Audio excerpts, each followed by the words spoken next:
ಇವರಿಗೊಂದು ಧರ್ಮಸ್ಥಳ ಪ್ರಕರಣ ದಿನ ದಿನಕ್ಕೆ ಒಂದೊಂದು ಟ್ವಿಸ್ಟ್ ಒಂದೊಂದು ತಿರುವು ಕೂಡ ಬರ್ತಾ ಇದೆ. ಬರೋಬ್ಬರಿ ಈಗ ಇನ್ನೊಂದು ಅಸ್ಥಿ ಪತ್ತೆ ಆಗಿದೆ ಅಂತ ಕೂಡ ಮಾಹಿತಿ ಬರ್ತಾ ಇದೆ. ಕಾಡಿನ ಮೇಲ್ಗಡೆ ಒಂದು ಮಾಹಿತಿ ಪತ್ತೆ ಆಗಿದೆ, ಮಾಹಿತಿ ಬರ್ತದೆ. ಅನಾಮಿಕ ಹೇಳಿದ ಸ್ಥಳದಲ್ಲಿ ಅವರು ಆಗಿನಿಲ್ಲ, ಅದರ ಬದಲು ಗುಡ್ಡಕ್ಕೆ ಕರ್ಕೊಂಡು ಗುಡ್ಡದಲ್ಲಿ ನಿಮಗೆ ಸಿಕ್ಕಿದೆ ಅಂತ ಹೇಳಿದ್ದಾರೆ. ಇಲ್ಲಿ ಕ್ಷಣ ಕ್ಷಣಕ್ಕೆ ಟ್ವಿಸ್ಟ್ ಬರ್ತಾ ಇದೆ. ನನ್ನೆಲ್ಲ ನ್ಯೂಸ್ ತೋರಿಸ್ತಾ ಇದ್ರು ಮಾಧ್ಯಮಗಳಲ್ಲಿ, ಏನಂದ್ರೆ ಅನಾಮಿಕ ತೋರಿಸಿದ್ದ ಅದಕ್ಕಾಗಿ ಸಿಕ್ತು ಅಂತ. ಬಟ್ ಈಗ ಏನ್ ಮಾಹಿತಿ ಬರ್ತಾ ಇದೆ, ಇದು ದೂರದರ ತೋರಿಸಿದಲ್ಲ, ಕಾಡಿನ ಮೇಲ್ದಾಸತೆ ಹೋದ ತಕ್ಷಣ ಅದಕ್ಕೆ ಕಂಡು ಬಂದೈತೆ ಅಂತ ಹೇಳಿ, ಅಂದ್ರೆ ದೊರಕಿದೆ ಅಂತ ಹೇಳ್ತಾ ಇದ್ದಾರೆ. ಅಲ್ಲೇ ಹಗ್ಗ ಇತ್ತು, ಕೊಳೆದ ಸ್ಥಿತಿಯಲ್ಲಿ ಇತ್ತು, ಅರೌಂಡ್ 10 ರಿಂದ 12 ಮಂತ್ ಹಿಂದೆ ಆಗಿರ್ಬೋದು ಅಂತ ಹೇಳ್ತಾ ಇದ್ರು. ಮಾಧ್ಯಮದಲ್ಲಿ ನೋಡ್ಬೋದಾದ್ರೆ ಉಪ್ಪು ತೆಗೆದುಕೊಂಡು ಹೋದು ಅಂತ ಕೂಡ ಹೇಳ್ತಾ ಇದ್ರು. ಅದನ್ನ ಎಸ್ ಕೂಡ ಎಲ್ಲ ಕೂಡ ತಯಾರಿ ಮಾಡ್ಕೊಳ್ತಾ ಇದೆ.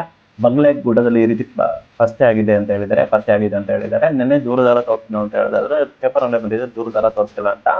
ಗಂಡಸಿನ ಉಡುಪು ಹಗ್ಗ ಪತ್ತೆ ಆಗಿದೆ. ಈ ವ್ಯಕ್ತಿ ಆತ್ಮಹತ್ಯೆಗೆ ಶರಣಾಗಿರ್ಬೋದು ಅಂತ ಕೂಡ ಹೇಳ್ತಾ ಇದೆ. 1.5 ವರ್ಷ ಹಿಂದೆ ಆಗಿರ್ಬೋದು, ಇದು ಬೆಳಕಿಗೆ ಬಂದಿರಬಹುದು ಅಂತ ಚರ್ಚೆ ಕೂಡ ಆಗ್ತಾ ಇದೆ. ಇದರ ಬಗ್ಗೆ SIT ತನಿಖೆ ಕೂಡ ಮಾಡ್ತಾ ಇದೆ. ಹಂಗಾಗಿ ನಿನ್ನೆ 11ನೇ ಗುಂಡಿನ ಕೂಡ ಆಗೇಟಾದನ್ನೆಲ್ಲ ಇಲ್ಲಿಗೆ ಹೋಗಿ ಇಲ್ಲೇ ಕೂಡ ಆಯ್ತು. ಒಟ್ಟಾರೆ ಧರ್ಮಸ್ಥಳ ಪ್ರಕರಣ ದಿನ ದಿನಕ್ಕೆ ಹೊಸ ಬೆಳವಣಿಗೆ ಕೂಡ ನಡೀತಾ ಇದೆ. ಇದರ ಬಗ್ಗೆ ನಿಮ್ಮ ಅಭಿಪ್ರಾಯವನ್ನು ಕಮೆಂಟ್ ಮಾಡಿ. Thank you.